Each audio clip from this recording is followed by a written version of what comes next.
Triss like falls or something, both of them catch a vibe at the same time. That was another one of the moments where I'm like, I should probably let him have this. Like, I should leave the garden. Something is about to go down. Yeah.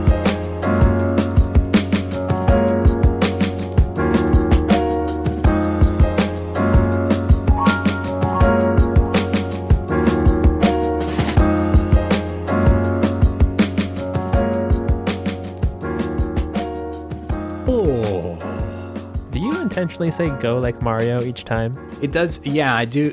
It's okay. So I think it's unintentional. Now that I've been doing it for a little while, it's unintentional, but there is a little Mario sauce on it, isn't there? There is. A go. You're like, a go. It's like a very, very low Italian accent. It's Mario After Dark. Let me see how close I can get this. Let's go. Not bad. Felt pretty good. It felt pretty good coming out. That one sounded pretty good coming out. Thank you. That was good. Yeah. It's that's probably like modern Mario voice. I feel like N64 days are really tough to emulate because you're also fighting through the like compression of N64. You're gonna have to compress your audio real quick to make it sound like that. I'm trying to think. What does he say at the beginning of Mario Kart? Which Mario Kart? 64. 64? I have no idea.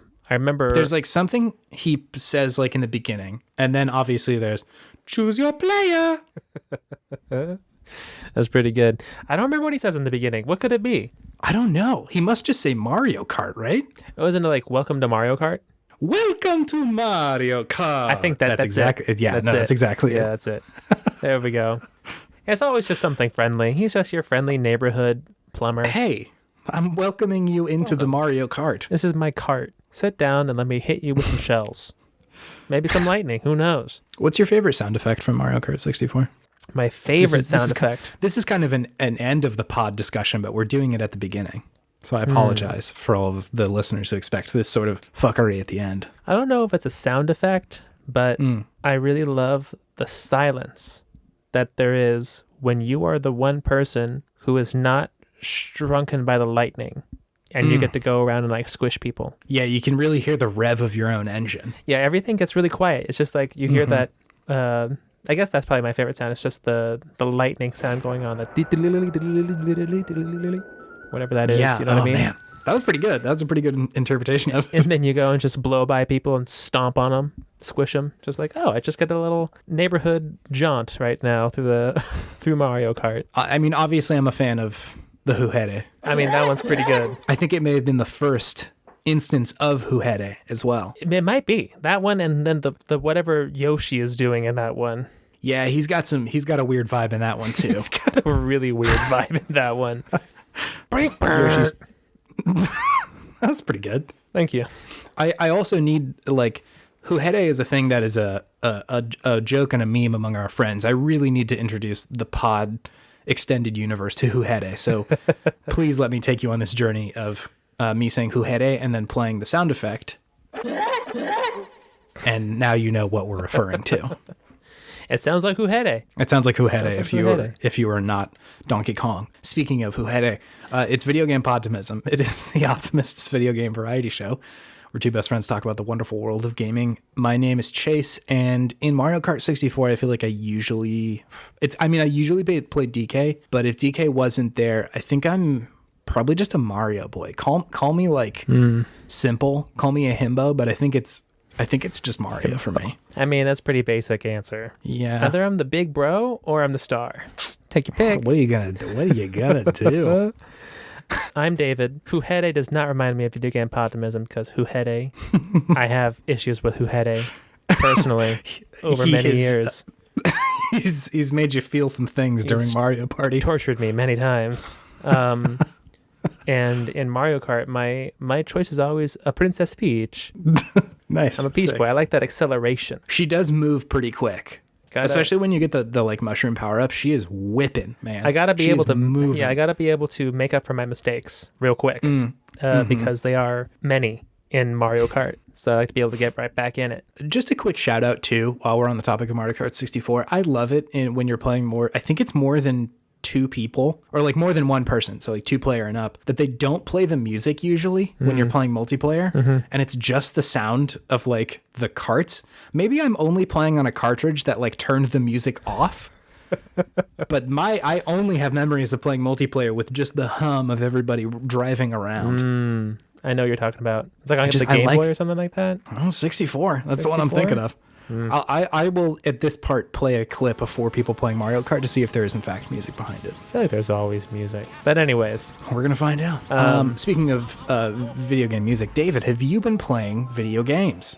I have. Might you tell me about those? I'm still playing Rocket League. Hell yeah. I'm bad again. Cool. I'm sorry, Johanna Travis. I'm bad at this game. This is your public This is my public apology. Yeah, I don't understand it. And I try to do things, and then you know what it is? I know what I need to do, but I lack the skill to do it.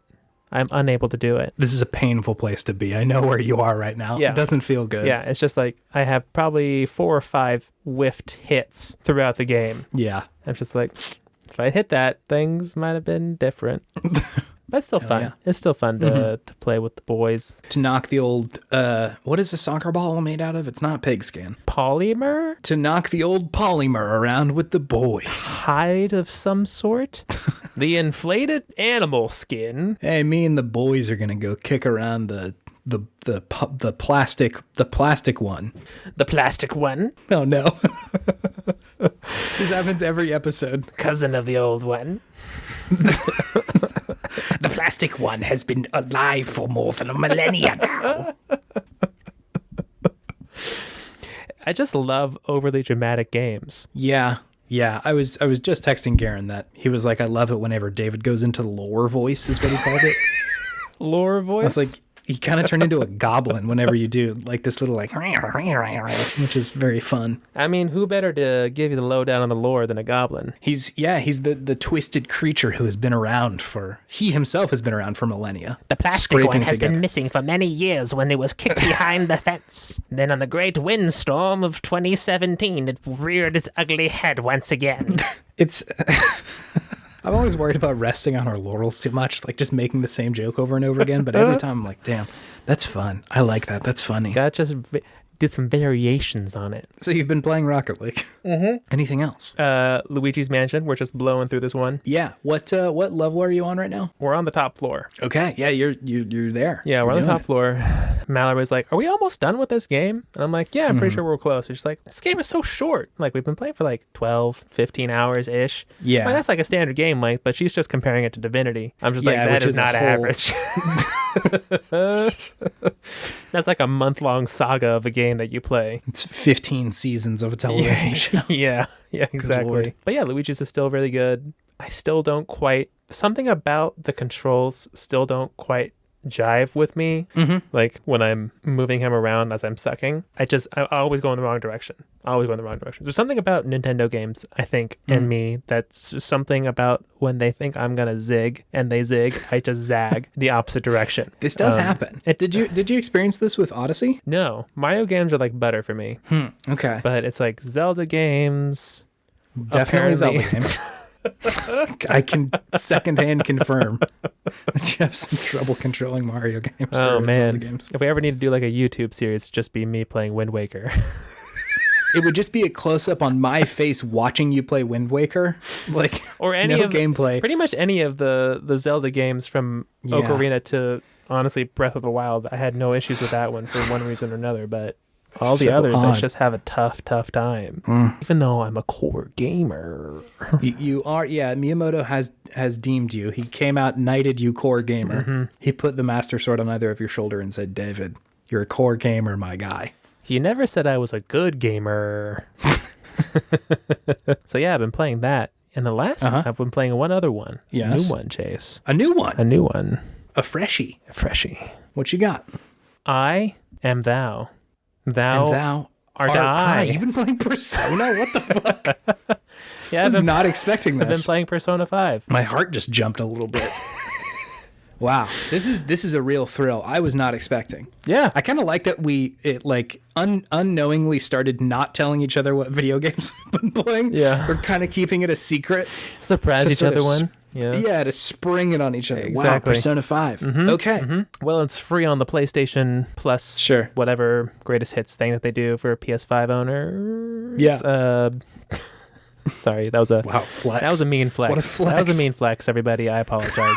It wasn't even me. It was my sister. All hail to her. So I was just like, you'd always talk so highly of the game, and I had just beaten Bloodborne, and I just need something very tonally different than Bloodborne. Fair. And I figured Persona would be that, and it is in many ways. It is the opposite. And in some ways, it is a little similar, which is interesting. I didn't expect it to be such a kind of dark story. Yeah, no, they like really start doing some pretty heavy shit, which is what I like about the game. You kind of think it's unassuming and like, there's a talking cat and like it's, fucking nonsense. But then they're like, no, but this guy's like twisted. The bad guys in here are fucked and like a genuine like abusers and shit like that. And you need to go fix that. Holy shit, okay. Very, very anime where it's like cute, fun beginning with all this jazz. And it's like, oh yeah, this guy's abusing children. Yeah, it's rough. What? It's crazy. They never like really get into it, but like there's a lot of implication of like genuine abuse, which is like something that isn't tackled a lot in video games in general, but especially I feel like, generally kind of like anime based video games. But it's still good. It's good. It's really entertaining. Yeah. It's probably the closest that I've ever felt to like playing an anime ever. Mm-hmm. Yeah. Just with the story, the characters, like the gameplay. All of it is just very, very anime in a good way. Yeah. I totally like understand if somebody like doesn't like that. That makes sense to me, but I think having enjoyed most of it, it's something that's like I don't know. I really love it. Down to like the UI in the game is also like integrated with the style of it. Love that. Whenever you like pull out your phone and it's not just like standard blue and green text, it's like these little like zigzags between you and the people that you're talking to is just such a thrill. Yeah, it's great. Yeah. So what part are you at yet? Have you like beaten Kamoshida? No, not yet. It takes a long time to get through this game. It does. It's like, this is a long fucking game. Are we talking like Divinity levels of long, maybe longer? I've heard like generally on average about 100 hours, like for the main sort of thrust of it, which it's a big old game. Jeez. Like they playing this for years. It's gonna be The Witcher 3 all over again.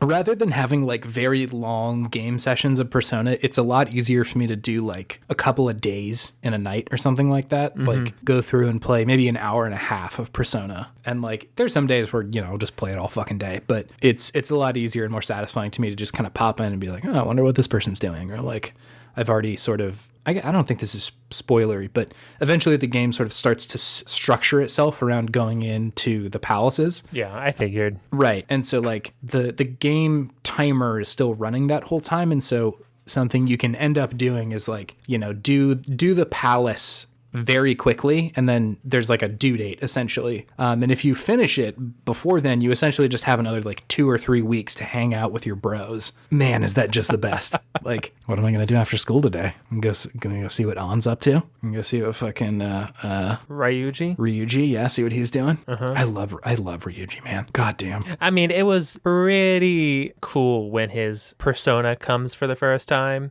and it's a pirate who's like skateboarding on his ship. Yeah. That was pretty tight. That was pretty cool. They do a lot of this. Eventually they have like an ensemble of people in this game. I figured, yeah. Every time that happens, I'm like, oh, this is just the fucking coolest.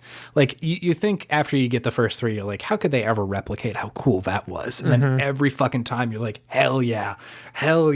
New person, cool new design. I love what's going on here. And I think like it being tied up in, they're usually related to whatever like palace is you're like about to go into. And so they're directly influenced by this like, person who is abusing their power. And so it's sort of like cathartic for them to finally like, come to in a way. Like Ryuji definitely in the beginning. And I think that part is exciting just because it's like, the first time you're seeing somebody else do it. Yeah. Other than, Joker. But I felt, have you gotten to where An is part of your party yet? Yeah. I thought hers was pretty effective. And then the next couple as well. I'm like, God damn, like this is good shit. Yeah, it's fun. It's fun watching these teenagers lose it and be like, this is the spirit of rebellion that lies within you. It's like, oh man. It's just like, it's very Kingdom Hearts in a lot of ways too, with how much it talks about hearts. It's the darkness within inside the heart. It's their true self. I'm really glad that it's grounded a little bit more than Kingdom Hearts is. Like there's a physical manifestation to where somebody's at. Like if they're really fucked, they have this palace, or when somebody's like realizing their true self, they get this like other form rather than just like speaking in sort of riddles and like, how does this even relate? What is a nobody? Yeah. What's going on here? A nobody is someone who has no heart. It's the result of someone turning into a heartless. Their nobody is the person left behind without a soul. Like, okay, but like, what does that mean? I just think it's so funny that a nobody is a person with no heart. I know, it's so kind brutal. of a bummer. Yeah. It's so brutal. Yeah, sweet. I'm interested to see like if this game sort of like keeps you going, because it is a really long game, so it like can definitely take a little bit of like pushing to finish it if you're not tied to like every part of the game. But I think the life sim stuff is really cool, or at least that's the stuff that I found really fun, was like outside of the fun RPG stuff. It's also like, I don't know, just hanging out with your friends, going out and doing shit, getting up those friendship scores so you can have better abilities and stuff. I see you. This is classic Chase Albee. Let me fill in a few check boxes here. If I had a friendship meter in real life, I would want to be the most popular person in the world, but because there isn't that quantified thing, it I'm just cool with being normal. Maybe your friendship meter is all the way up for me. We have some special battle stat that happens. What will be our special battle stat? You get +5 podcasting endurance. It's the co-op coup or something, where we like plug in both of our controllers and just like beat the shit out of somebody. I could see that. It's video game related, right? It is. Undefeated in Overwatch. Not true at all. You mentioned that you beat Bloodborne. I did. Yeah. I did beat Bloodborne. Yeah. That was very confusing. Yes. I don't know if I've ever enjoyed a game more than Bloodborne while also simultaneously having no idea what's going on at all. Yeah, the story is like we said, nearly incoherent unless you really root around in the wikis. And even then, it's still like a little unclear. I did that afterwards and I was still confused. But I turned into a little slug boy. I fought the moon and I became a slug. Yeah, so you got, I think that's considered like the canon ending. I'm not actually sure. Right, yeah. Yeah, once when I was talking to good old Gurman. Gurman. And he's like, not Garen, actual not Gurman. Garen. Garen, the first hunter. And he was like, do you want me to kill you or are you going to refuse? I was like, okay, this is a big moment. Let me check the wiki. What do I do here? It's an important question. And so instead of answering, I was just like, give me a second, Garen. Let me think about this. 8 3 1/3 umbilical cords real quick. Right in front of him, like a goddamn monster. Gurman, give me 2 seconds. I gotta eat some stuff. Just like retching over in the corner, just like, oh god. I'm sorry. I need the true ending. I'm sorry. So disgusting.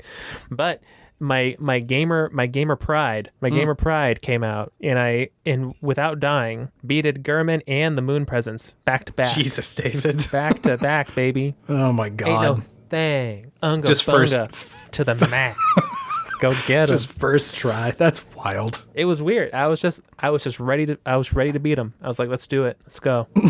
Gurman. You had spiritually beat him before you had begun the actual physical battle. Yeah, and I was like, oh man, once Moon Presence came down, I'm like, I'm gonna have to do this over again. I had like 6 bullets and 7 vials left, but I still beat Moon Presence. Got him. First try. It's the anime meme where the dude says you're already dead. Omae Fist of the North Star? You're already dead. Just our head explodes. Kenshiro, that's it. Yeah. I was Kenshiro in that moment. You're right. Yeah. Hell yeah. You're already dead. So yeah, that was my proud gamer boy moment.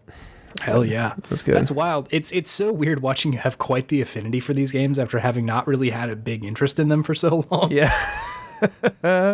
I think I'm just in a better place in my life where I can take the punishment now, if that makes sense. More patient, more willing to sort of abide by the rules of the video game. Yeah, I definitely wanted to rail against the video games before and bend them to my will as opposed to bend myself to their will. They set out their rules and you're like, okay, all right, I can get down with this. Yeah, I was reading something online about these FromSoft games and I was like, that really kind of resonated with me. They're like, is it even really like a third-person game, like action game, or is it just kind of a real-time role-playing, like turn-based game because of how long moves take to come out, you know, how you have to position yourself and worry about that stuff, and how long like rolling takes. Well, in this one, rolling doesn't take that long. You don't roll, you just sidestep, and that's all I do. It's just sidestep like a madman. I'm just like Goku out there. Instant transitioning around the whole pretty much. battlefield. All I do is like I take 3 quick steps back, I take 2 to the side, 2 forward, and I just unga bunga. There we go. Just one big hit. One big hit and then run away. Let them do whatever they want to do. You know, area of effect attacks, whatever. I'm out. If I get dinked a little bit, just get up on my blood vials, then I'm back in. Were you still using the Kirk hammer?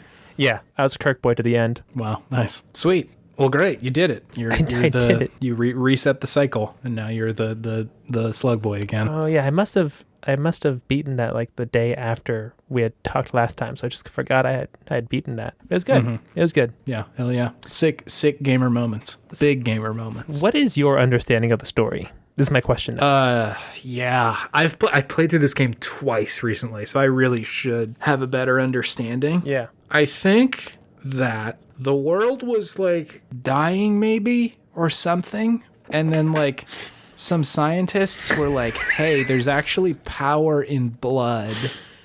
We can use that. And then they're like, cool, let's start using that. And then I think the blood actually drove them all mad, which is why you see all those dudes out there like swinging their swords around in that first little area.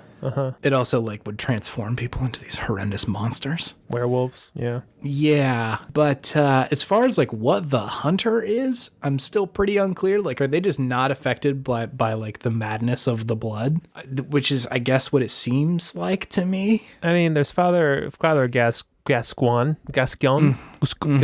yeah, who definitely was a hunter who succumbed to the beasthood, though. Right. So I don't know. So there's that. As far as like the rest of it, fuck if I know, dude. Like, the game is pretty much the meme of Will Ferrell. It's provocative. It gets the people going. It does get the people going. It's just a very provocative, evocative game with its imagery, its monsters, its storytelling, and it just kind of lets you fill in everything else if you want to look for it, or if you just want to make up your own interpretation. Yeah, kind of fun. It's definitely in there, but this would probably make for a pretty good rum retelling segment. I was about to say, when you started talking about it, I'm like, should we do a rum retelling of different FromSoft games? Probably. There's got to be some way to make it fun. Like, you know, one of us reads the first half of the game or something, and the other one reads the second half or something, to the point where we have no fucking clue what's going on. There is a story in there. Conceivably, we could understand it. It's just bananas. So yeah, I don't know. I'm just there to roll and hit. And then you kill the kid. Yeah. And you kill Rom, the vacuous spider. I love that fight. And there's big old amygdalas everywhere. There was like rumors swirling recently that they were either going to patch the game to run at 60 frames a second, or that they're just doing like a full-blown remake. I'm like, I just got out. Guys. Please don't put me back in. Oh, you know what I saw did, in fact, confirmed get a 60 frames per second patch for PS5? Yeah, there was something recently. Was it God of War? It was God of War. I might have to download that and see what's good. Yeah, I might get on that. That's a pretty good game. I would definitely play through it again. 60 frames? 4K? Come on. Very worthy of the download. What about you? What are you playing? I am not playing like a lot of things. I've mostly focused in on just a few. Thick building games. We'll get there. That's not a no. It's not a no. I have most of my video game playing time has gone towards Death Stranding. Oh, okay. Really deep into it. I think I'm not pretty close. I'm probably still like a good handful of hours away, but I'm getting closer to the end of the game. Do you like it? Yes. I've gone from being sort of unclear about exactly how this game operates to maybe not liking it to definitely liking it. It is it took a second for me to sort of like understand the rhythm of the game and the mechanics itself of just like, you know, what is any individual delivery sort of like mean as far as the game goes? Like, how many of these am I going to do? Is the game going to shift at any point? Like, is this going to change and like deliveries are no longer going to be the thing you're doing? But that's mostly it. The game is not that mechanically diverse. It's just sort of like focused on doing a couple of things. But most of those things I just haven't really seen before. And so, yeah, I think I do really like it. The story got pretty wild, and you know, it's fucking Hideo, so of course it did, but like it's enjoyable. Like, I think the first time I had tried it, I was just not ready to learn more mechanics and not ready to be challenged in the way that it was asking me to be challenged. As far as just like, you know, the game is like, as far as the imagery it's presenting, really rough. Like, you know, I think I was playing it in 2018, and like, I don't know, I just like moved and life was like in flux, and our bimbo in chief was doing his best to make my everyday sort of hellish. Yeah. And, you know, things are still not perfect, but I think it's a little bit different than it was then. And just, you know, my own personal life has settled a little bit more. And so I was more open to, you know, taking the time to actually like learn what the game is doing and saying. And yeah, it's really enjoyable. I will say the parts that challenge me the most are when the game really starts to dig its heels into being like just melancholic as fuck. There's sections where it's like the game knows you're going to be walking for a while. Sure. Like you're probably like halfway from where you were going to where you're you know, getting to. And Hideo will throw on a very sad and moody song. Lo-fi beats to deliver packages to? It's like, I'm trying to think. It's like closer to like Bon Iver as far as like the vibe goes. Sure. Like new Bon Iver where it's like kind of electronic-y. Synthy. Yeah. And yeah, it just sort of like lets you walk to the music for a while. And like it reeks of like mid-20s Chase, just like steeped in melancholy, listening to where am I going, what am I doing, the world sucks, walking around campus to sad boy music. And so like for whatever reason, that's just a little bit challenging, not because it's like a bad part of the game, just to me personally, I'm like, oh man, I gotta feel sad now. You're going to make me feel my own emotions. Yeah, I think I'm just susceptible to that. I'm like, I don't know, like when somebody's like, hey, do you want to feel sad in a movie? I'm like, oh boy, okay, let's do it. Do I ever not, but okay. I'm a big movie crier. That's definitely a thing that I do very regularly. Sure. It's not hard to get me going. And so when a game is like having you wander around like a post-apocalyptic sort of area where it's just you and like sad music is playing and Norman Reedus is thinking about a baby on his chest, it's just like, okay. Do you just like hear his thoughts about the baby on his chest? He sometimes talks to it a little bit, but his sort of story with it plays out over time. So you know where he's at with BB. It's the same baby every time, all the time. Yeah. Interesting. What a strange game. It's very weird, and like I'm honestly kind of surprised that I do like it as much as I do, because it's just not that complicated as far as like what you're doing, but it is just really satisfying to like see a big mountain and be like, fuck, how am I going to get up this? Because it's real easy to fall, and you got big packages that'll make you really difficult to stay on your feet. But if you're just kind of patient and move up it with like in intent and like being careful with it, it's you get there eventually. So that part of it's pretty fun. So it's a life simulator. A little bit. It's definitely the most accurate walking simulator I've ever played. Cool. Really makes you feel like you're walking. It does. You got to be careful not to trip on any rocks. Damn. Hideo. God. So yeah, I'm really enjoying it. I think my own sort of like comprehension of it will change once I finish it, and I hear it ends pretty well. So I'm excited to see like what comes of that. So yeah, I'm quite enjoying Death Stranding. Cool. I am also strangely enough starting to play Halo 5 again. All right. That's kind of out of left field. It was. There was a motivating action. The other day, our friend Hale was like, hey, it's my birthday, let's play Halo. And so me, Garen, and Drew got on some Halo and played that. Happy birthday, Hale. Happy birthday, Hale. It is still very satisfying, and I think like that group of dudes, we just have like so many hours behind the sticks playing specifically that video game that... It's the veterans coming back. Kind of, yeah. I honestly felt like a grandpa playing this game the other day. Like, Just like, does this combo still work, or like, does this gun still do okay? So it's fun. It definitely makes me want to see what Infinite is doing. I'm interested to see what they do, because like I feel like I put a fair amount of time into 5. I put a lot of time into all of them, but I was playing 5 a lot when it came out, and then sort of stopped. And so I kind of want that like reset to see where everybody's at. I think I definitely enjoy like shooting games that may just be a consequence of me like growing up when there were a lot of them. Oh yeah.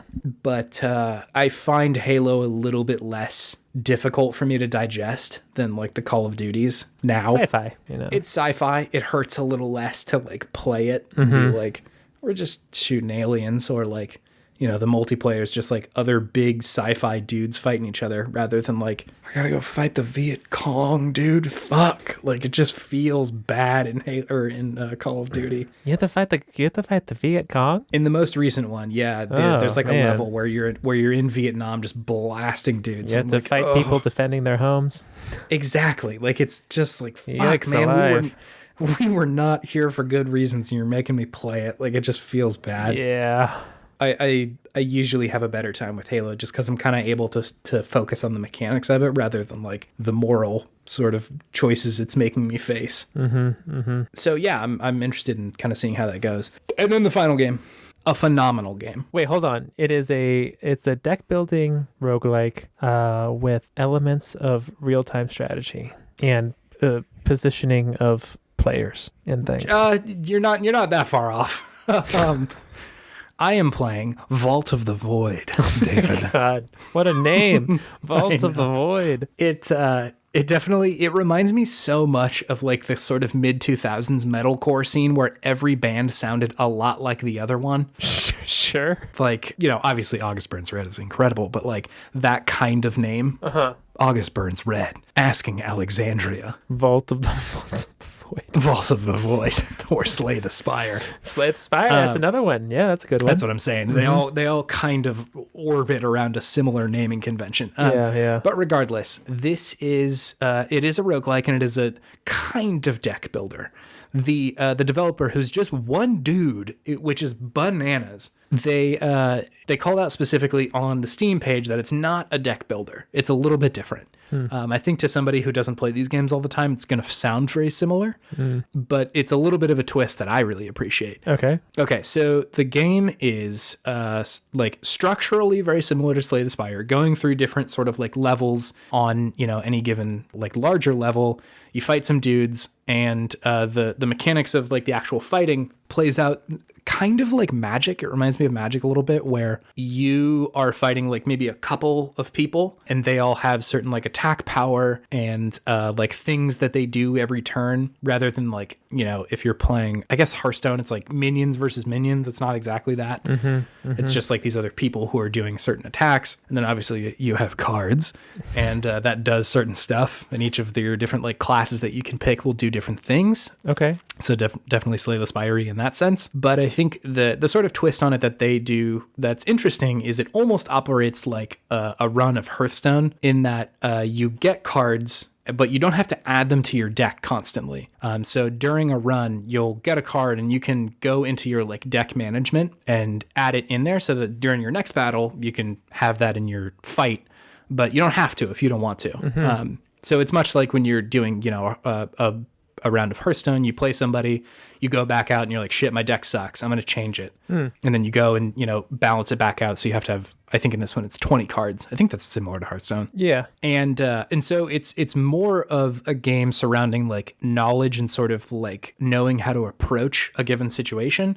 Like they'll give you a little like blur about what the enemy you're going to fight is. It's like, hey, you should probably take this person down as quickly as you can because they start to get really strong later. Or this person is better, like they get stronger the more attacks you do in a certain turn. Sure. So you want to do as big of attacks as you possibly can. Okay. And so yeah, it's really fun. I'm really enjoying it. Obviously, I like this kind of game to begin with, but I think it has enough twists on this kind of formula that's I wouldn't say popular right now, but there are a lot of games that are doing it, and it's just really good. I like the way the damage system works in this one, wherein in Slay the Spire you just take damage, or in Monster Train it sort of has to get up to your top level for you to take damage, or same sort of thing in Griftlands, but in this one, the enemy will attack you, and then you'll have, I think it's like threat is what they call it. And so say they'll attack you on one turn, you essentially have a turn to respond to that damage, to like block it. So rather than blocking preemptively, you block after someone attacks to prevent you from taking damage. And so it allows you to play a little bit more aggressively rather than like, well, I don't necessarily know what they're going to do next turn. It's like, well, I know exactly how much damage I'm about to take if I don't do anything. So I should do something about that. A little more planning to involve. Yeah, definitely a lot of like planning in that way. And the animation of you getting cards looks so much like Hearthstone. I love it. It's like the like deck sort of like bulging and then exploding, and you get a handful of cards. Like, oh yeah, hell yeah. So is this a player versus player game, or are you fighting the computer? Yeah, you're fighting a computer. Okay. I don't know if there's plans to do like PvP, but the main thrust of the game is playing just the computer. So you'll go play through and play a bunch of different enemies and then a boss, and then a bunch of different enemies and then a boss, and then you fight the vault at the end of it, or the void. I don't actually know. It's the big bad. But I find it really inventive and cool. I like the direction. It's also like mind-boggling that it is made by one person. Like the systems are so complex and the art is really good that I'm like, how does someone do this on their own? Someone who's real dedicated to the craft, I guess. I guess so. Yeah, we can barely pull together an hour and a half long chum fuckery for us just talking to microphones, let alone building a fucking video game on our own. We need to change the name of the podcast immediately to Chum Fuckery. Video game chum fuckery. Video game chum fuckery. Just a couple of chum fucks fucking around, just doing their thing. So yeah, love me some Vault of the Void. Hell yeah. It's I think technically it's still in early access, so I'm really excited to see kind of where they go with this. Cool. Hell yeah. Oh yeah. All this will bring me to my video or Podtimistic thing of the week, David. Let's hear it. We just talked about this a little bit, but it is flow in video games, David. I love it.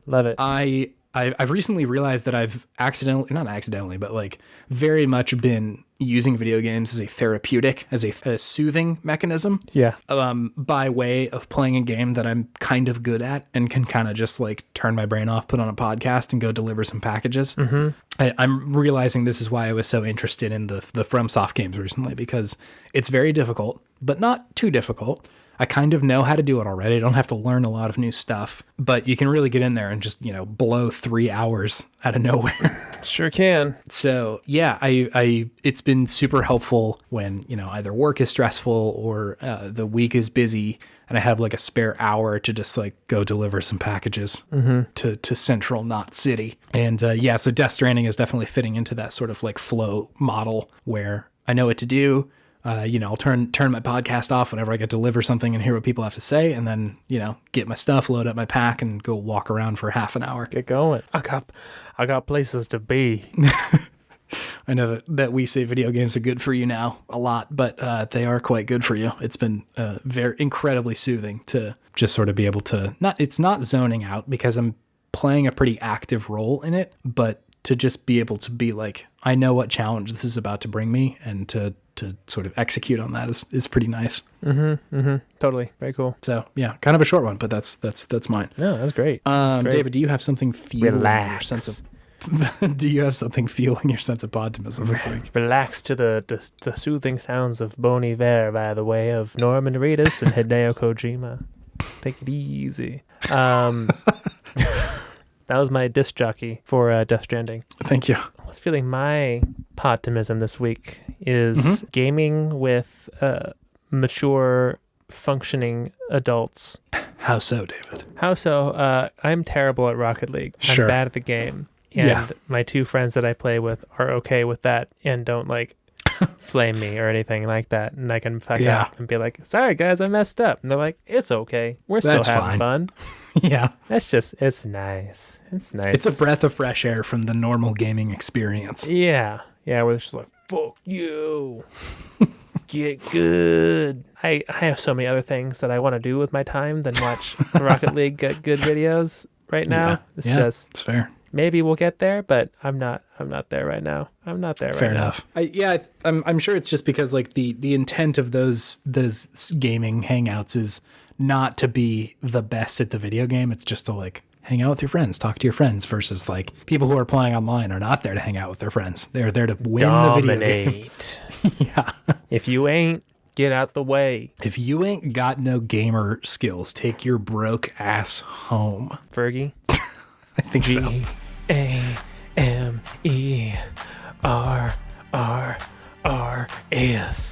How you say it? Gamers. Gamers. Yeah, no, that's true. I had a similar experience playing Halo the other day.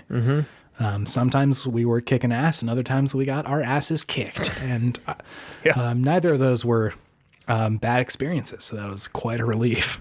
Feels good, man. Yeah, it does feel good, man. Okay, do you want to move on to our main thing? Let's do it. Okay, cool.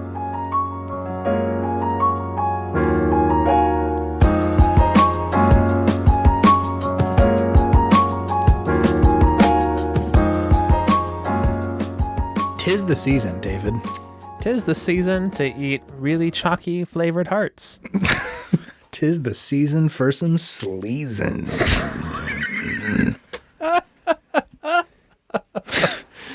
That is definitely how I'm going to wake up Sunday.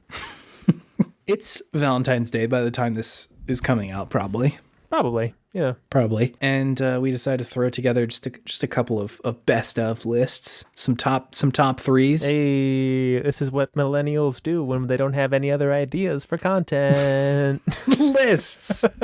You all love lists. You won't believe number 2. So I got a couple of questions. We're just gonna run through them, have a chill little chillax sesh, talk about our best ofs. And yeah, that's fucking it. There's no game reviews here from other translations. There's no Snowja video. There's no Snowja video. I don't no have hot any, stats. There's no hot stats. I don't have any crazy gaming design takes to lay deep. It's just a list, my man. I never have any of those, so I don't have them now either. So here we are. I paid an unfortunate amount of money to have those, so I would hope that I have a few. Yeah, there you go. Okay, so we got a couple of lists. The first one we talked about doing was top 3 romantic games that are not dating simulators. Exactly. I don't have mine in an order. I know I said top 3. Me neither. Okay, great. We're both on the same level. We both put equal effort into this. Hey, it's list day, baby. Okay, let's go through them. What's your first romantic video game, David? Mass Effect 2. Oh man, Mass Effect is one of mine as well. Really? Yes, it's a classic. It's probably better because we can toss this one around. Yeah, it's a classic. It's a classic romance game. It's with all the different ladies and men that you can romance and Turians and aliens. Shout out Garrus, what up? Oh, you romanced Garrus? I romanced a lot of people. Garrus was one of them. You romanced Garen? I romanced Garen, the Turian. The assassin Turian. You called out 2 specifically. Is that the one that you like the most? Yeah, that's the one that's my favorite Mass Effect, and that's the one that I remember the romancing system being the most robust in. Sure. And most effective in. That was a good one. I definitely romanced, what was it, the redheaded ship lady? She wasn't like a party member. She was just like on the ship. Oh, Kelly Chambers? Kelly? You remembered that off the dome, Chase Albee? There's a reason for this. Whenever you come up into the first floor, I don't know why, every time I play this game, out loud I would say, Kelly Chambers, as I walked by Kelly Chambers. Like so you're creepy, being that asshole in the office. I'm the creepy captain of Normandy, unfortunately enough. And then I became that creepy captain as I romanced her. Well, you didn't necessarily have to say Kelly Chambers whenever you did. Like Ron Burgundy walking through the office. Pretty Kelly much. Chambers. No, that was definitely the vibe. God. I would still say Kelly Chambers, but I hope it would be in sort of a normal, friendly tone. Maybe it was then too. I don't know, because I never romanced her. Hey, Kelly Chambers. I just kind of liked saying Kelly Chambers. It was fun for me. Yeah, there you go. It is a fun name to say. Kelly Chambers. Kelly Chambers. What about you? Who'd you romance in that game? I forget. I'm kind of a vanilla bummer in a lot of these games.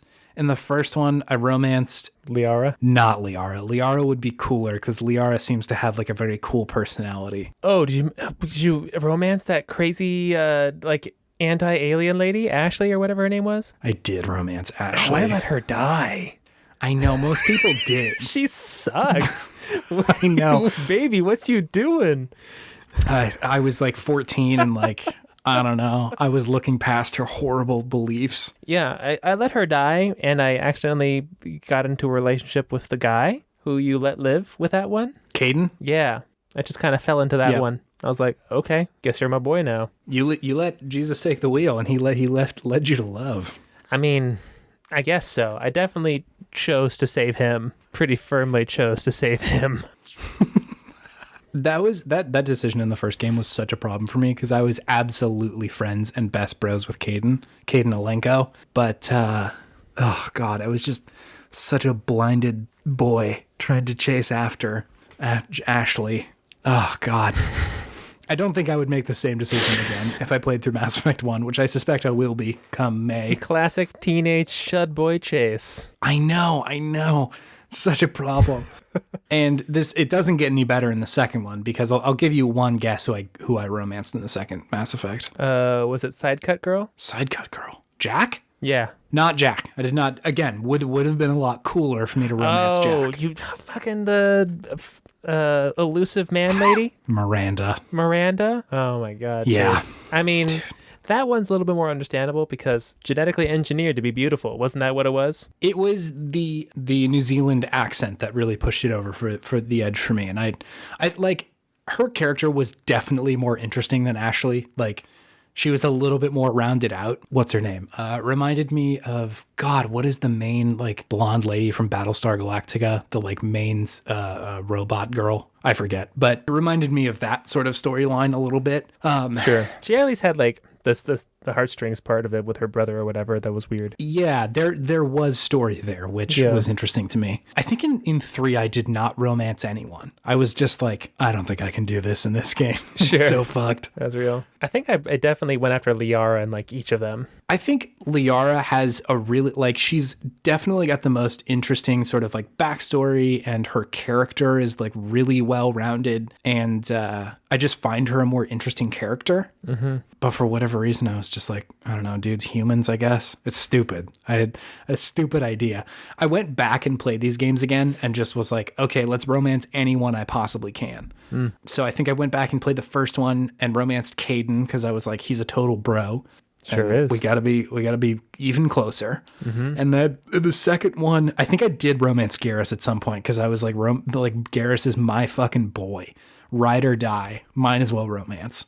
Yeah, but I mean, again, like both of them, more specifically Garrus, I think had a very, very interesting story, and like you don't get a lot of that when you don't romance him. So sure, that was pretty interesting. God, who else? I feel like there was somebody else in 2 that I romanced, but I don't remember. Regardless, there's Rex, Shepard.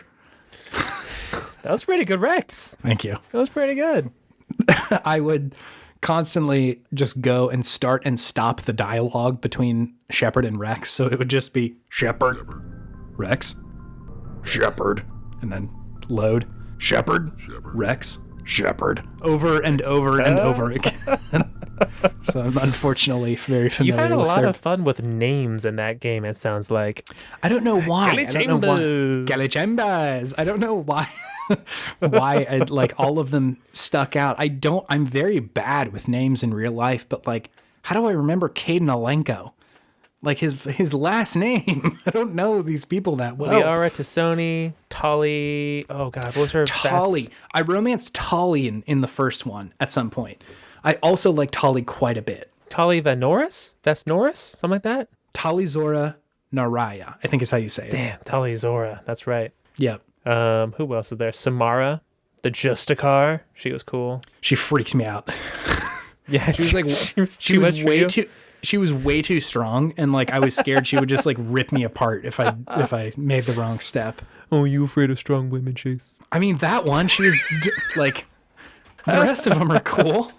It's fair. That's very fair. She's a little intense. She's a little intense. She seemed like just a little unhinged, which freaked me out. She was definitely just a little unhinged. She was more than a little unhinged, I think. Yeah. What about the ultimate homie? Morden Solus. Morden is my best friend. I love Morden. He always dies. He was the only one who died for me in the second one. He died in your second one. Interesting. Yeah, he died. No That's a bummer. explanation. It was just all of a sudden you used to see his lifeless body. Oh, yeah. Right there. And you're like, what did I do wrong? Should I not have sent him through the hole? Which is a bummer because he has such a cool role in the third one. Yeah. Yeah. I think when I had played Mass Effect 2, I was doing that on A hacked Xbox. and so I don't think I kept my progress from 2 to 3. Mm-hmm. And I think I did fuck up and Morden died in the second one. And I'm kind of glad that I just reset the progress because he was very cool in the third one. Yeah, he's a cool character. Anyway, yeah, definitely one of the top 3 most romantic games. That's a good one. What is your second one? Shadow of the Colossus. David, I thought about putting this on this fucking list. Did you really? I didn't, but I very much thought about like, how about I make a joke out of like you and the horse just wandering around the wasteland? The horse? No, dude, the girl. Yeah, true. The whole thing's to bring her back, whether it's a lover or a sister or anything in between. Top romantic video games. I'm gonna assume it's a lover for this podcast. I think so. I think it was, but that's true. You go on a killing conquest to bring back your girlfriend, maybe, and turn yourself into a monster. Very, very romantic. Very romantic. It's true. I thought about putting it on just for the horse. You and your best partner wandering through the wastes. That's pretty good. Was that pretty good? I can't do the high pitched soaring whistle that he does. Oh yeah. That always so cool. Like when he does that and the music starts playing because you're like, oh God, I need my horse. There's a monster coming out of the ground, out of the sand. I need my horse. God, so good. I need to keep playing that one of the remaster. Yeah, I want to pick it up on the PlayStation and finally see what's going on there. It looks so good. It did look really good. Made by the same people who did the Demon Souls remake. I was just about to say Blue Point did that one. Yeah. They're the killers of remakes. They know what they're doing. I want to know what the next game they're going to do is because they pumped those two out pretty quick from each other. Bloodborne. Blood Boy? Blood Boy. I don't know if I can jump back into Bloodborne so quick. I'm still coming down from it. I can. I'm still coming down. I'll jump in. I'll get back in there. Like, I don't even want to do the DLC because I'm just spent on FromSoft right now. I just can't take it. I just can't. I need a break. The DLC is fucking hard too, so like it might be more than it's worth. So my second most romantic game. Mm-hmm. It's Persona 5, David. Ooh, I had a feeling that this was going to go that way. I like Persona 5, not because it's like, I don't know, it's not the same thing as romance and Mass Effect, where the pinnacle is you taking them back to your room.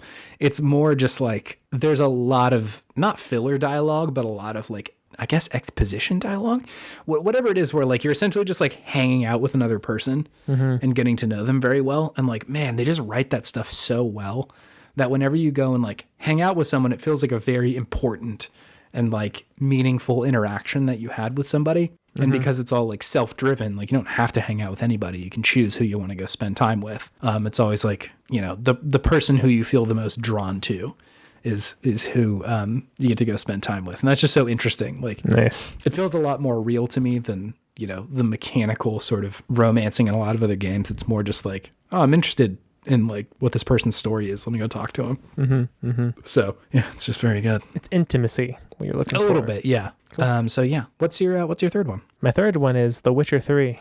Yeah, sure. Fair enough. This one's pretty on the nose. Yeah. You can just romance anybody. And it's always fun when they start playing the romance music in the background. You're like, something sexy is about to happen. And then it does. It's fun. It's a fun game. It was always kind of weird to me seeing it because I for whatever reason in my own head, like Geralt is just this like murderous sort of intense fighter man. And so to see him like kind of turn on a dime and start trying to be charming is almost funny. Like I'm like, maybe I shouldn't watch this. Like I feel like he's doing his thing. Like, yeah, like I don't want to interrupt this moment. It's too intimate. They do make it feel very intimate. It's very well written and voice acted, which is impressive to actually make it feel like, oh wow, I can feel like the energy between these two people. The vibe. They're vibing hard. What's the I don't remember what part of the game is, but it's when you're like going to that party where everybody has like a mask on and you're like looking for someone. You're with Triss. Yeah, and like Triss like falls or something or like jumps on you. Both of them catch a vibe at the same time. That was another one of the moments where I'm like, I should probably let him have this. Like, I should leave the garden. Something is about to go down. Yeah. No, totally. It felt very, very like voyeuristic. Like these two real people are flirting with each other, and I should make myself not present. I should just sink into these hedges right now, like Homer Simpson in that away. GIF. Let them have their moment. Yeah. So yeah, it's probably an indication that it's pretty well written. Mm-hmm. So yeah, that's probably my top romantic game. Sure. What about you? It's Final Fantasy X, David. I thought about putting that one on the list too. Yep. Hey, there you go. Pretty, I'd say initially pretty shallow with the interactions between Titus and Yuna. Because at first he's mostly just like, she's cool and she's a summoner. That's cool with me. Is that Chud Titus? That's Chud Titus. Chudus? Who is that's just Titus, really. He is kind of a chud. Like a blitzball player. Yeah, dude, what has he got going on up there? He's much. light behind the eyes. His father's original sin, though. Isn't that what it was? I like Final Fantasy. Yeah, he was... God, I just played this game. The story of it's escaping me. He got tossed into the future, didn't he? Titus did, or his dad? Titus did. I think his dad did, too. Like, his dad went to go fight Sin with Auron, and then they both got yeeted, I think, into the future. Or something like that. Uh-huh. But yes, eventually his dad turned into Sin. His dad got sent into the future. I think so. Honestly, I need to fact check it because I am not clear. But I'm mean, pretty it sure sounds right. Anyway, it was actually pretty interesting, and I think like in hindsight is a little bit better if you can get over all the weird writing and weird localization that happened in Final Fantasy X. This slow sort of process of these two people becoming closer and like Yuna's push to be this like person who has so much responsibility on her shoulders, and Titus who like very much is like down for the cause but kind of doesn't know his role in a lot of it. Yeah, I don't know. I found that power dynamic sort of interesting. Of Titus isn't really the hero of this story. Like Yuna very much is. She's the one who's like gotta, go defeat Sin. Like that's her whole jam. And all the people in it are sort of supporting her. And so to like almost be a side character in the story is pretty interesting, just as like a game itself, but then also to have them get to know each other over time and have that sort of relationship blossom was interesting in a way that I wasn't expecting, especially upon replaying it. Awkward laughing and all. Part was terrifying as a child. I was so confused. Me too. There's so much of this kind of video game, and especially in JRPGs, that like I was already such an awkward like 10-year-old that I didn't know, like, is this just what people are like? And I don't know it. Is this what normal people are like? And so I'm getting so many conflicting messages from real life of how people normally are, quote unquote. And then also like these very odd video games that like do not look anything like what I've come to understand normal socialization. The social dynamics were very strange and confusing. Just like, I don't know if this is what they should be showing impressionable young shut-ins like myself, Yeah, dude, it's very weird. Yeah. So anyway, rounding that out, I thought that was a pretty interesting romantic game. And the whole game is just so steeped in romance, whereas like it almost plays out like a soap opera a lot of the time. Whereas like 9 is very much like a fantasy story. 7 is like a sci-fi fantasy story, and almost every other Final Fantasy is like that. But I feel like 10 specifically is deeply, like a romance story. And as a teenager, I was like, oh, that's kind of weird. But as an adult, I'm like, that's kind of interesting that like games kind of don't usually come at that angle very often. So it's not at all, at least not seriously, Yeah. Okay, great. We also wanted to talk about the top 3 couples in video games. Yeah. What do you got? What's one for you? The first one that came to mind was Lonnie and Sam in Gone Home. Have you played Gone Home before? No. You should play Gone Home. It takes like an hour. Gone Home was a game that the folks who did Minerva's Den, the DLC for BioShock 2, made. Gone Home is very much like one of the first quote unquote walking simulators. Okay. A ton of environmental storytelling in that game. And for those who haven't played it, which I think there's probably a certain number of folks in the audience who haven't, Gone Home essentially like initially presents itself as almost like a horror game. You show up to like what appears to be an abandoned house, and things are kind of spooky and dark, and nobody seems to be home. And you start to find like notes left from what appears to be your sister, from the perspective of the person who's playing the game. And it's sort of unclear what's going on, but it looks like her and this other lady, Lonnie, started to like get into a relationship, and both of them were kind of unclear about what how their relationship should play out or what it needs to be. It's set in like sort of the mid 90s. I can't remember exactly where, but it's probably a place that is probably not super cool with LGBTQ relationships. And so essentially you're sort of unclear the whole game about like what is going to happen with this story, because nobody seems to be home. And sort of the big twist and reveal at the end of it is that nothing really went badly. They just like ran away together. And it sort of points towards like they're probably not gonna be gone forever, that this is probably just like some teenage sort of love and like they're having a moment. But it's like such an interesting and cool way to explore the relationship between these two people in a way that feels like natural, and you're actually sort of finding how things played out. And then also, the reveal not being some sort of like murderous twist, that it's just sort of like, oh, they're not here right now. And, the reason your parents aren't home too is that they called off their like recent vacation to go to couples counseling. And so like what appears to be pointing at like maybe something much more malicious is actually just like, no, we just wanted to tell the story of like these two people. And it felt very like real to me when I was playing through it. Very cool. Yeah. I was listening to the Split Screen podcast recently talked about this, and Maddie Myers was talking about her experience playing Gone Home. And I think it came out, when was this, like 2013 or so? Maybe earlier than that, maybe like 2011, 2012. And like she was really relieved that two queer women were not being used as like, actually they killed each other. Like that wasn't the end result. It's just like, no, Romeo and Juliet thing. Yeah, no, there wasn't some like violence that ended up happening. It's just they, decided to like run away with each other. Totally. And then that's sort of a relief. And very much like, 2012, 2013, some awful, terrible Gamergate shit was going on. And like it was sort of a breath of fresh air to be like, oh, thank God. Like something nice. Yeah, something nice. So yeah, I liked that couple. These two women aren't escaping being doxxed. Yeah, no, they're in love and they want to go be with each other. Simple and clean. Simple and clean. The way your love is making me feel tonight. What's in your top three couples, David? A recent one. Dina and Ellie. Hell yeah. No, this one's good. I loved their relationship. That one really was quite special, I thought. That was really just the acting and the passion and the compassion between them was jumped off the screen. Jumped off the screen to me. Yeah, it's just like it's impressive that they get you to care about this, character, Dina, in the same way that Ellie would care about her.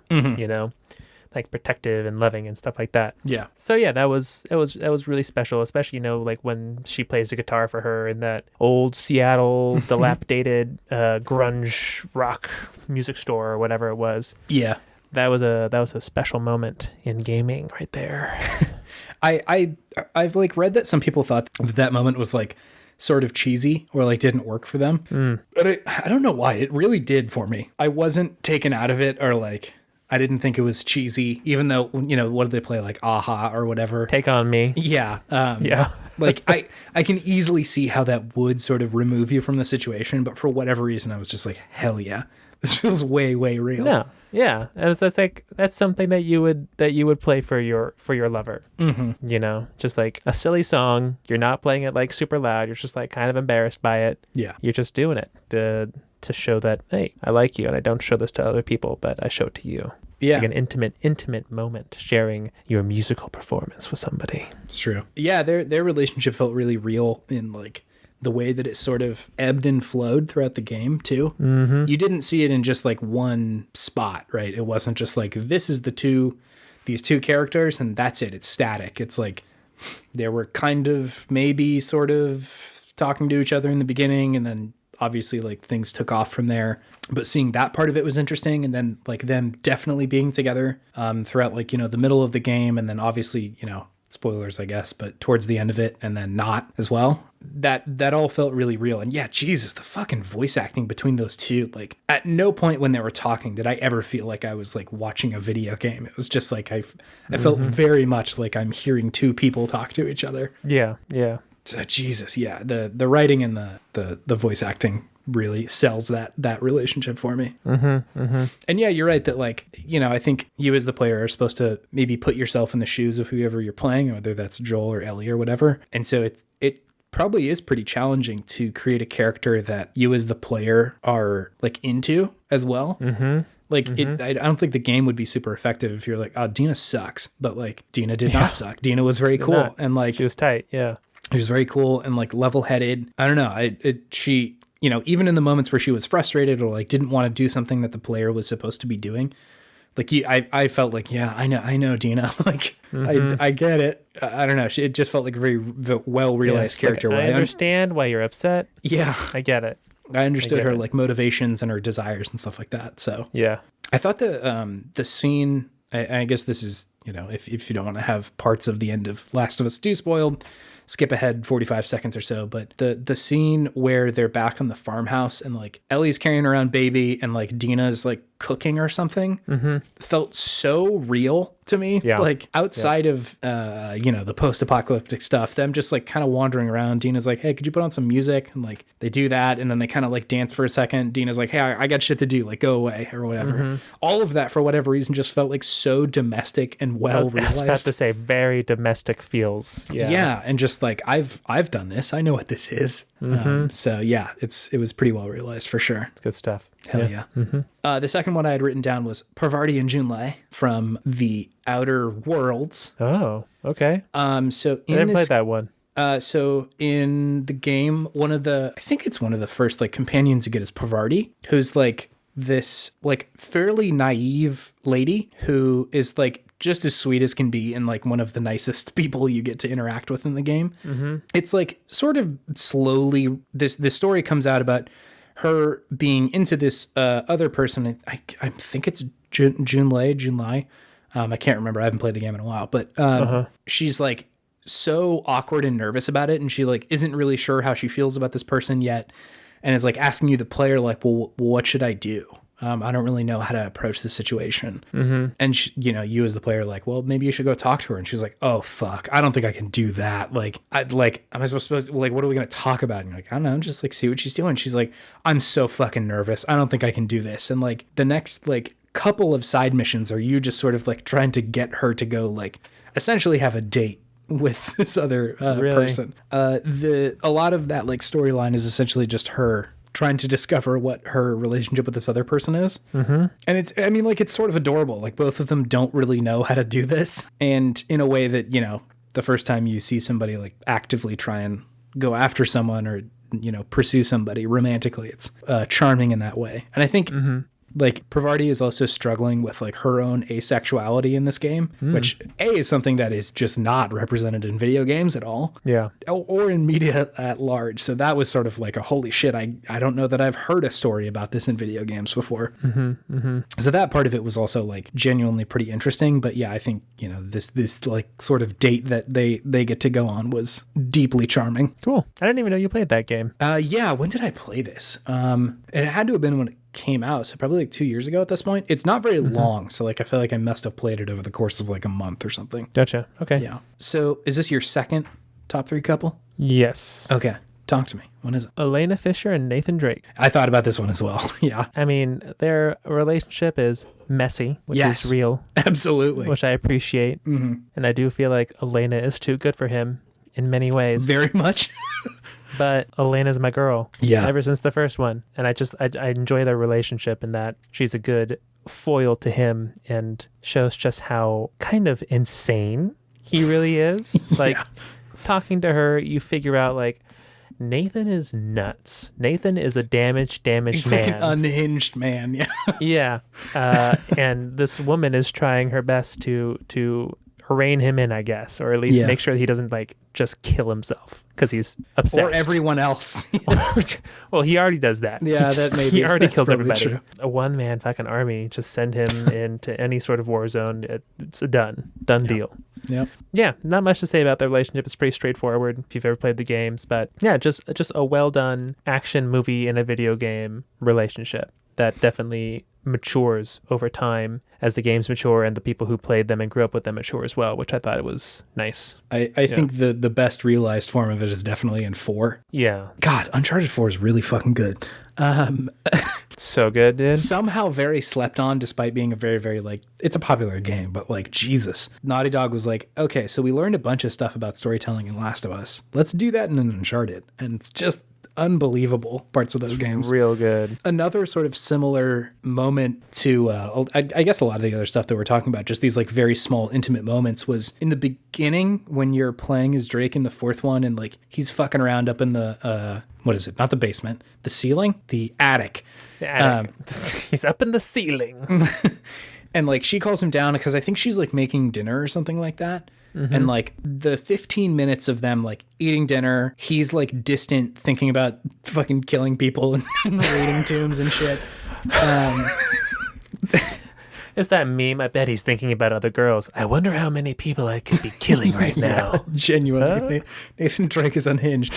Like their interactions there felt wildly realistic. Her trying to sort of like pull him back to reality. Then the incredible moment where they make you play through the first level of Crash Bandicoot, her being like, you're not going to beat my fucking score, dude. It's not going to happen. Him trying to, and then, you know, depending on how you do, like his reaction sort of spawns from there. But that, and then I think in that same scene, he's like, or she's like known Drake enough to be like, hey, I know you're thinking about taking on this other job. And he gets like kind of defensive. He's like, no, like I don't want to do that. I don't want to do that. And she's like, I think you should. Like, I think you should do this. And like, I think she's hoping probably that this will kind of be Drake's last thing, that he'll be done.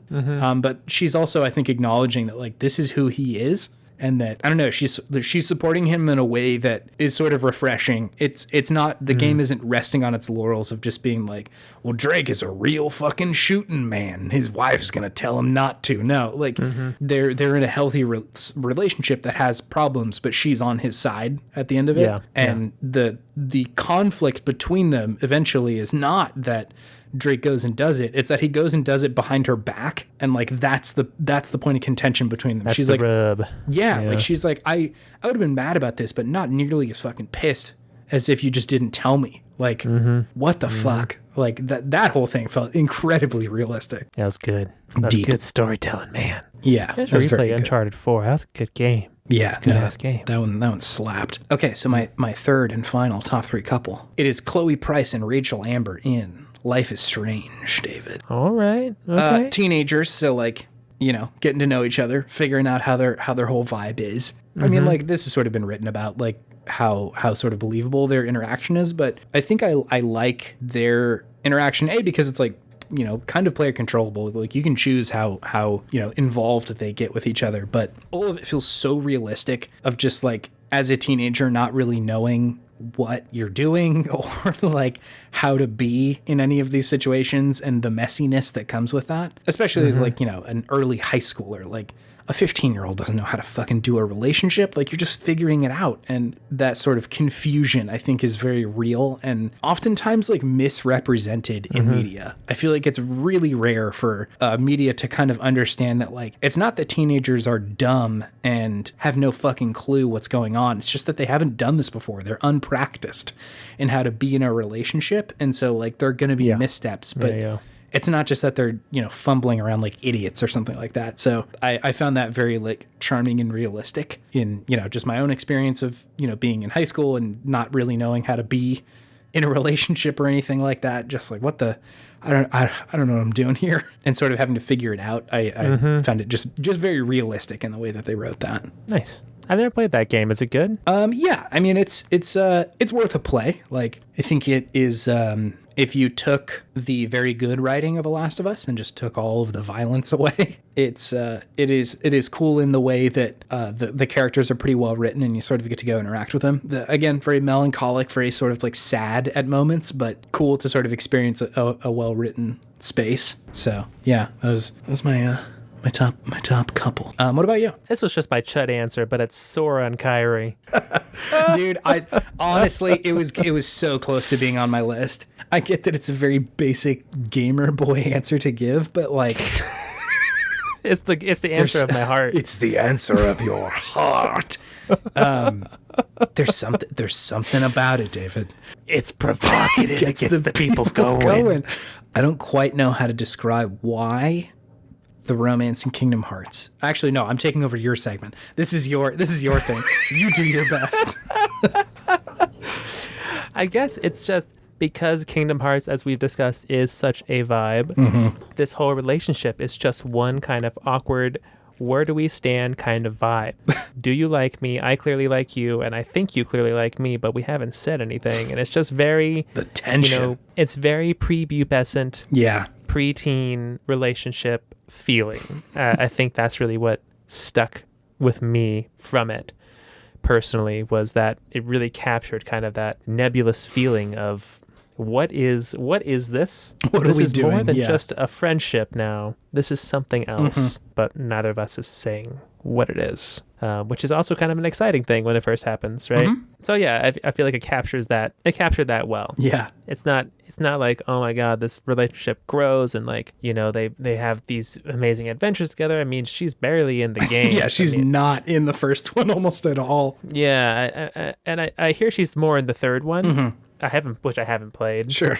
Full disclosure. But yeah, it's just it just represented something from my childhood and like a specific part of life's type of relationship. Yeah. Romantic relationship. And I think it captured well. What were you gonna say? I feel like you were about to go on like a diatribe.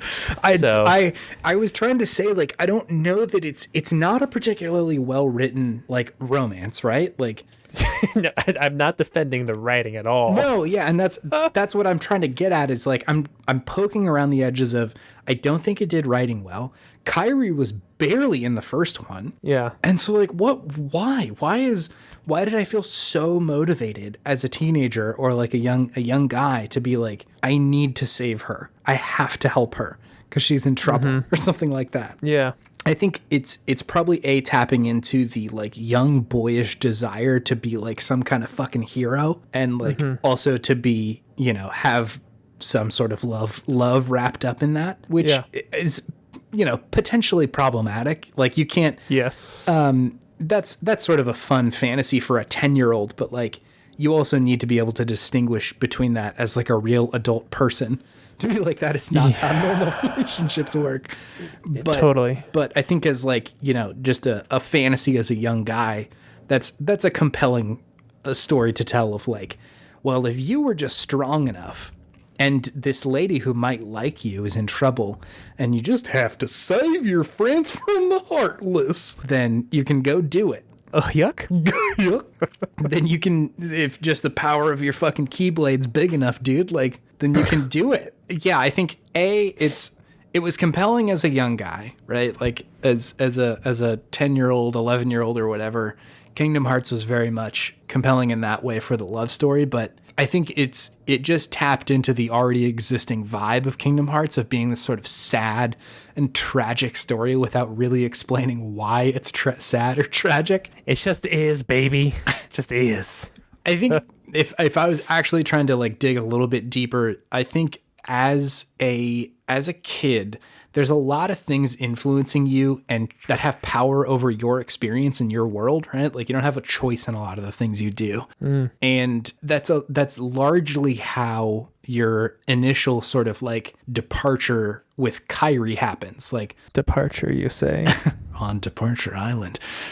Both of you and Kyrie are like hanging out and like maybe vibing and getting to know each other, and then like forces larger than you absolutely take you away from one another. And I think the fantasy of you being strong enough to change the world around you enough to get back to her is really intoxicating as a young person. Like, that you would have enough power to actually influence your world to change something, where it's like, that's not a very common thing to be able to do as like a fourth grader or something, you know, like you don't have a choice whether you go to school, you don't have a choice of where you go, what you do, you know, depending on how intense your parents are, like what you do in your free time or something, you know? And so I think that's why something like this was popular. It's also why something, you know, like Dragon Ball Z was popular, where like, if you're just fucking strong enough, you can influence the powers that be enough to go do what you want to do. And so I understand why that might be compelling to somebody who's younger. And maybe, you know, I'm sure if I was 25 when I was playing Kingdom Hearts, it might not be as effective as it was when I was 10. I would hope not. Honestly. So yeah.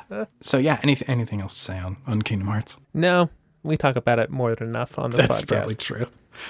And then our last and final question: what's the best video game setting to take your significant other to? Okay, my number one is Rainbow Road. Ooh, what a nice place. Just take a little stroll, a little nice jaunt down it. You know, we're not going fast. We ain't gonna fall off the edges. Yeah. We're gonna get a nice view of the galaxy and the stars. Very romantic, very nice out there. Yeah, that's good. I'm assuming when there's not Mario Karts on it. Yeah, I rented it out. I rented out the place. No carts will be here today. Yeah, we're just taking a nice leisurely drive. Maybe I'll put like a little table down near the end for a little while, you know, whining and dining, you know Color what I mean? me charmed, David Benavides. Hey, my goodness. You know, I know how to romance, baby. What about you? What you got? I was torn between this one. It's either the Dragon Quest universe, because it's very charming and very nice, or maybe Skyrim, because Skyrim is quite pretty, and like it would be so cool to just go like hang out in Whiterun, rent a cabin in Whiterun. Do not go to the Winking Skeever. There's a bunch of sketchy Winking Skeever. Skyrim comes with maybe the threat of danger, which is sort of a problem, but I mean, there's dragons. there are actual dragons, so like maybe not there, but man, some of the snowy places, I'm just like, I would love to just like sit by the hearth and have some mead and a big turkey leg or something with a significant other. And I will tell you where I don't want to go for a day. Let's hear it. It's literally fucking anywhere in Death Stranding. Oh, This place sucks to be. And would make for potentially one of the worst dates ever. Especially if you're outside. You don't want to get caught in the time fall, David. That's going to suck. God, that sounds awful. It's rain that makes you age very quickly. And so if you're caught out in there and you get stuck in it for too long, you die, causing a void out. That's terrifying. Yeah. Oh my God. That's why people are afraid. Hideo. Death Stranding sucks. The world of it is really brutal. Time brain that makes you age? Time fall. You don't want to cause a void out and start the Death Stranding over again, do you? I'm scared now. I'm scared. In the world of Death Stranding, whenever somebody dies, they call it like after a certain amount of time, unless you burn the body, it causes like a nuclear explosion. What? A void out. Oh my God. Well, what a game. I'm going to have to play that one day. If you don't play it, you should at least watch like a YouTube video of the story. It's really bananas. Sure. Can I do one place I wouldn't want to go to? Yes, please. It's Yarnum. Yeah, that seems also potentially the worst place to be. Like, it smells so bad. Yeah, first of all, there's no way that place smells good. Just smells like blood and butt and guts and more blood and butt and guts. Dead stuff. Dead things, rotten things. Big old ones. Big hairy things, thangin'. Old ones. Old ones. No way an old one smells good. Bring your significant other to Yarnum. The old one will set up a nice area for you to have a picnic. Have a nice picnic at the Moonside Lake with Rom, the vacuous spider. We have a wonderful gazebo for you to come and wine and dine. My lore voice. I like that. Lore voice. That's a place I would never want to go. Yeah, no, that's a bad one. Okay, great. That's our season for sleasin' special. It's the sleasin'. 'Tis the sleasin'.